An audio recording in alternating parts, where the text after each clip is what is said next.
Assalamualaikum warahmatullahi wabarakatuh sahabat tani. Kali ini kita akan membahas pupuk mikro lengkap. Untuk merek dagang yang kita bahas kali ini adalah pupuk Merke Vitoflex. Usaha tani menjadi salah satu bidang penting di Indonesia karena telah menyumbang pendapatan dengan jumlah besar untuk negara. Usaha budidaya tumbuhan termasuk sangat banyak dilakukan di Indonesia. Hal itu bisa terbukti dari adanya berbagai jenis hasil pertanian bervariasi. Tetapi, secara umum petani Indonesia lebih menyukai untuk menanam tanaman hortikultura karena berbagai alasan. Dalam usaha untuk melakukan budidaya tumbuhan, perlu banyak hal yang harus menjadi catatan. Mulai dari awal sampai pada akhir masa budidaya tanaman, petani tentu membutuhkan berbagai sarana dan prasarana pendukung untuk bisa melakukan kegiatan budidaya. Salah satu sarana penting yang dibutuhkan adalah pupuk. Pupuk mengandung berbagai zat-zat yang bisa menyuburkan tanah, sehingga keberadaannya sangat menguntungkan petani Indonesia. Salah satu contoh produk pupuk yang bisa Anda pertimbangkan adalah Merauke Vitoflex. Apa itu Merauke Vitoflex? Apa saja keunggulan dari Merauke Vitoflex?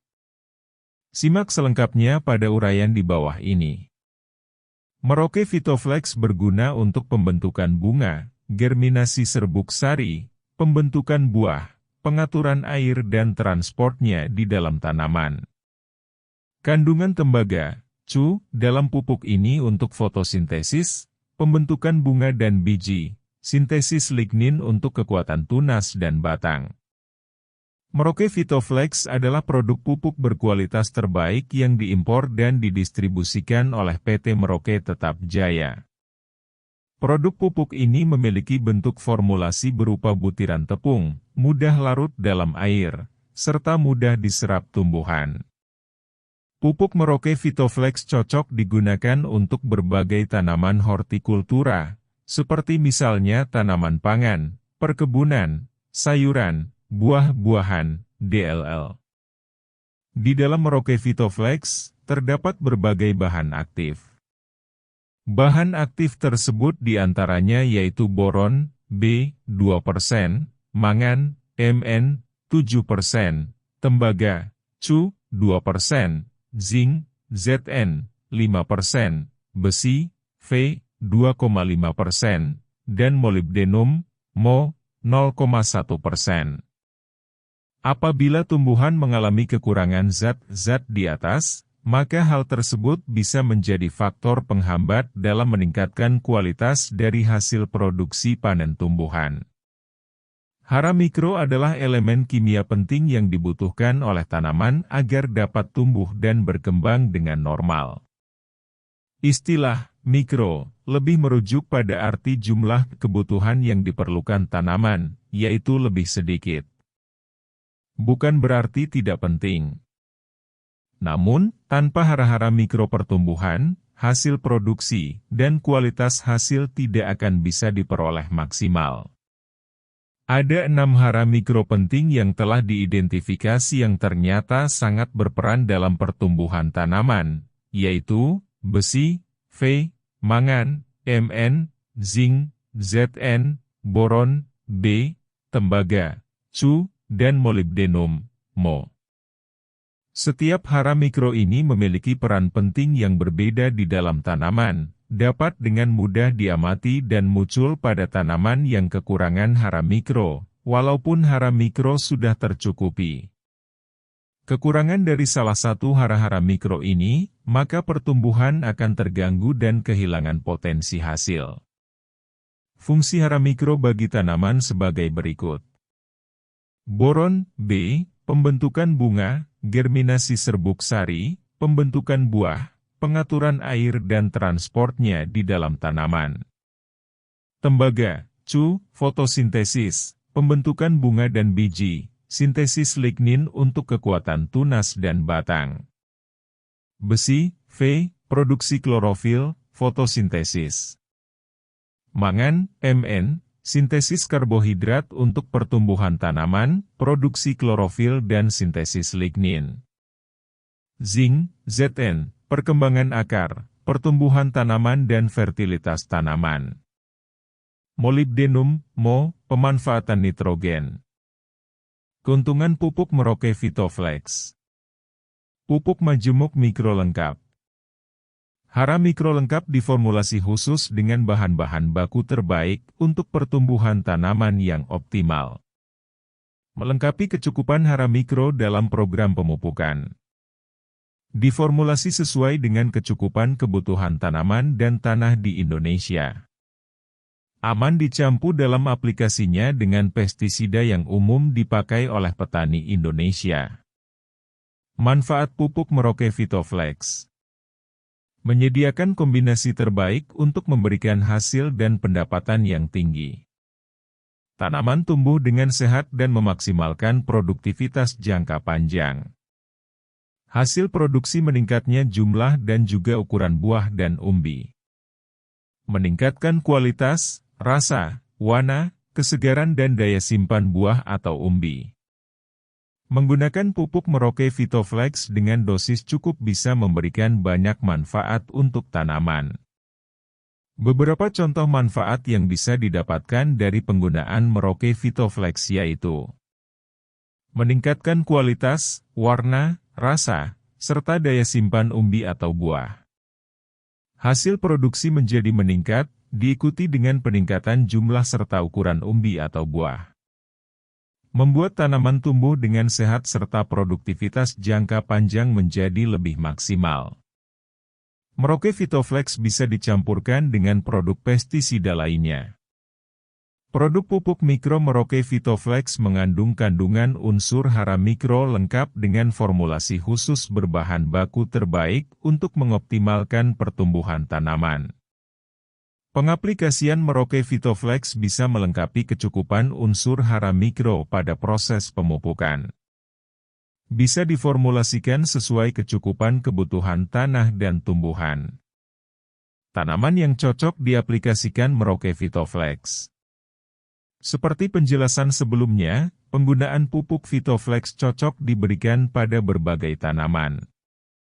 Contoh beberapa tanaman yang cocok diaplikasikan pupuk Merauke Vitoflex yaitu terong. Terong adalah tumbuhan penghasil buah di mana buahnya disajikan sebagai sayur-sayuran. Tumbuhan ini diperkirakan berasal dari Sri Lanka dan India.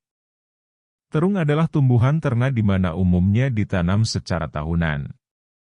Tumbuhan ini bisa tumbuh setinggi 40-150 cm, 16-57 inci. Pada bagian batangnya biasanya berduri, dengan warna bunga bervariasi, seperti ungu sampai putih. Untuk buahnya, bentuknya ada yang lonjong besar, bulat, serta lonjong berujung lancip. Budidaya terong diperkirakan berada pada bagian timur dan selatan Asia sampai zaman prasejarah, tetapi dunia barat mengenal terung pada awal tahun 1500-an. Bagian buahnya memiliki warna bermacam-macam, seperti putih, hijau, ungu, dll. Tumbuhan ini dibawa masuk ke dunia barat oleh bangsa Arab melalui kawasan Laut Tengah sekitar awal abad pertengahan. Nama ilmiah terong yaitu Solanum melongena berasal dari istilah bahasa Arab pada abad ke-16, yang merujuk pada sejenis terung di waktu itu. Terong kini telah menyebar secara luas ke seluruh dunia. Budidaya terong pun sudah jadi hal biasa untuk petani di seluruh dunia. Terong bisa tumbuh secara maksimal apabila didukung oleh berbagai faktor. Daerah dataran tinggi dengan suhu sekitar 22-30 derajat C, tanah berpasir dengan pH 6,57, kaya bahan organik, serta sinar matahari dalam jumlah cukup adalah beberapa faktor pendukung dalam budidaya tanaman terong. Terong merupakan sayuran dengan tingkat produktivitas tinggi serta bisa berproduksi hingga 2 tahun. Karena itu, terong menjadi salah satu tumbuhan berprospek menjanjikan di masa depan. Melon. Melon, Cucumis meloel, adalah tanaman yang termasuk dalam suku labu-labuan atau Cucurbitaceae. Bagian buahnya biasanya sering dikonsumsi sebagai hidangan buah meja atau diolah menjadi olahan seperti campuran es buah, manisan, dll. Tumbuhan melon tumbuh secara merambat tetapi tidak bisa memanjat. Apabila tidak ditopang, maka tanaman ini tidak akan bisa tumbuh secara menjalar di atas permukaan tanah. Tempat yang cocok untuk budidaya melon yaitu daerah dengan ketinggian berkisar 250-700 mdpl dengan suhu 18 derajat C. Apabila daerah tempat budidayanya memiliki suhu kurang dari 18 derajat C, maka melon akan sulit untuk berkembang. Sementara apabila ketinggiannya kurang dari 250 meter, maka buah yang dihasilkan cenderung lebih kecil. Tingkat kelembaban udara yang dibutuhkan untuk budidaya melon yaitu 50-70% dengan suhu rata-rata berkisar antara 25-30 derajat C dan curah hujan sekitar 1.500-2.500 mm tahun. Cabai. Tanaman cabai adalah tumbuhan dari anggota genus Capsicum. Bagian buahnya biasa dimanfaatkan sebagai bumbu untuk menambah cita rasa pedas pada tanaman. Olahan bercita rasa pedas ini sangat populer di banyak negara, terutama pada negara-negara Asia Tenggara. Cabai atau lombok masuk dalam suku terong-terongan, Solanaceae, dan bisa mudah ditanam baik pada dataran rendah maupun dataran tinggi. Tumbuhan cabai memiliki banyak kandungan zat bermanfaat di dalamnya, seperti capsaicin, vitamin A, vitamin C, dll. Cabai menyukai tanah yang tidak tergenang air, kaya unsur hara serta gembur, dan juga memiliki pH tanah sekitar 5-6. Waktu penanaman yang dianjurkan untuk menanam cabai adalah pada bulan Maret, April, atau pada bulan Oktober dan Desember. Cabai diperkirakan berasal dari benua Amerika yakni Peru, lalu terus menyebar ke seluruh dunia, seperti negara-negara di benua Eropa, Amerika, serta Asia. Hal tersebut dikuatkan dengan bukti berupa penemuan pada tapak galian sejarah Peru serta sisaan biji yang telah berusia sekitar 5.000 tahun SM di Meksiko. Selada. Selada adalah tanaman sayur yang umumnya dibudidayakan pada daerah beriklim sedang dan tropis. Diperkirakan selada berasal dari daerah lembah pada bagian timur Laut Tengah. Di lukisan yang terdapat pada pemakaman Mesir kuno, lukisan tersebut menunjukkan bahwa selada yang tidak membentuk kepala telah dibudidayakan sejak tahun 4500 SM. Di awal masa budidayanya, selada umumnya digunakan sebagai obat, dan minyak bijinya bisa dimakan. Beberapa ras lokal selada lainnya diketahui dipergunakan untuk diambil minyak bijinya. Selada memiliki banyak nutrisi baik di dalamnya, contohnya saja seperti vitamin K, vitamin A, folat, vitamin C, kalsium, dll. Nutrisi-nutrisi tersebut sangat membantu tubuh dalam menjaga serta meningkatkan kesehatan tubuh. Selada biasanya ditanam pada daerah dataran rendah. Di dataran rendah, selada lebih cepat untuk berbiji serta berbunga. Untuk suhu optimalnya, selada bisa berkembang secara maksimal pada temperatur suhu 15-25 derajat C. Tanaman selada menyukai jenis tanah berupa lempung berpasir, lempung berdebu, serta tanah yang kaya dengan kandungan unsur hara. Meskipun begitu, selada masih bisa toleran terhadap tanah miskin unsur hara asalkan diberikan pupuk serta pengairan teratur. Kangkung. Kangkung adalah salah satu jenis tanaman sayur dan umum dibudidayakan di Indonesia. Hampir semua orang sudah pasti pernah mengkonsumsi sayuran satu ini. Tumbuhan ini banyak ditemukan di negara-negara Asia, termasuk juga di Indonesia. Kangkung disebut juga dengan nama bayam air. Tumbuhan ini mudah dijumpai pada daerah-daerah rawa-rawa. Kangkung memiliki daun dengan bentuk memanjang dengan ukuran lebar 2,58 cm.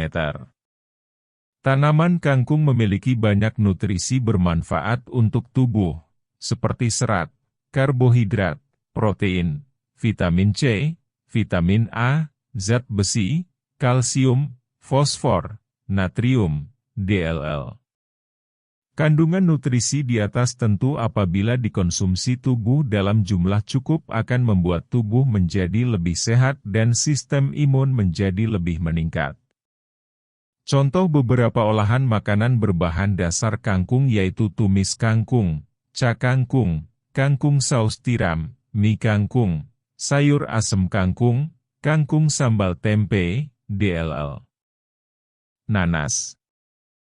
Nanas adalah tumbuhan buah yang banyak dibudidayakan pada daerah subtropis dan tropis. Tumbuhan nanas, Ananas chomosus L., merupakan semak yang berasal dari Brasilia, Amerika Selatan. Tumbuhan ini mulai masuk ke Indonesia pada abad ke-16, yakni pada tahun 1599. Secara umum, buah nanas memiliki rasa asam dan manis. Buah nanas memiliki ciri unik berupa daun runting dan panjang serta kulit buah bersisik. Seiring berkembangnya pengetahuan masyarakat, saat ini nanas telah banyak dibudidayakan serta dimanfaatkan menjadi berbagai bahan olahan makanan seperti selai, keripik, rujak, campuran es buah, atau bisa juga dikonsumsi secara langsung DLL. Nanas mampu tumbuh pada daerah beriklim kering ataupun basah dengan curah hujan tinggi maupun rendah. Untuk bisa tumbuh subur, nanas membutuhkan sinar matahari cukup, sekitar 33%, 71%, dan suhu optimal sekitar 23-32 derajat C. Selain itu, nanas membutuhkan lahan tanam dengan pH antara 4,55 agar tidak mengganggu pertumbuhan tanaman dengan kondisi tanah gembur, lempung berpasir, serta mengandung banyak unsur hara. Budidaya nanas banyak dijumpai pada banyak daerah, seperti Riau, Samarinda, Palembang, Bangka, Blitar, Bogor, Subang, Lembang, DLL. Tanaman nanas sangat potensial dikembangkan karena proses pemeliharaannya cukup mudah. Aplikasi dan dosis penggunaan pupuk Merauke Vitoflex. Dosis penggunaan aplikasi pupuk Merauke Vitoflex harus diberikan sesuai dengan yang terdapat pada kemasan. Cara pengaplikasian serta dosis penggunaan pupuk Merauke Vitoflex pada tanaman yaitu 2,5 gram 20 liter air atau setara seperti 1 tangki knapsak sprayer. 25 gram 200 liter air atau setara seperti 1 dram. 75-100 gram H. Aplikasikan Merauke Vitoflex dengan cara penyemprotan dengan interval waktu setiap 2 minggu sekali. Catatan dalam mengaplikasikan Merauke Vitoflex. Dalam mengaplikasikan pupuk Merauke Vitoflex, ada beberapa catatan yang perlu untuk diperhatikan.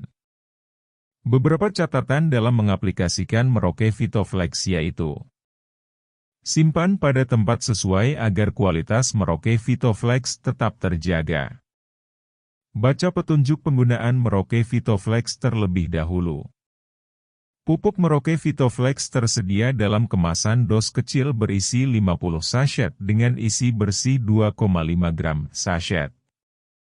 Cara aplikasi Merauke Vitoflex yaitu dengan menyemprotkannya pada tanaman.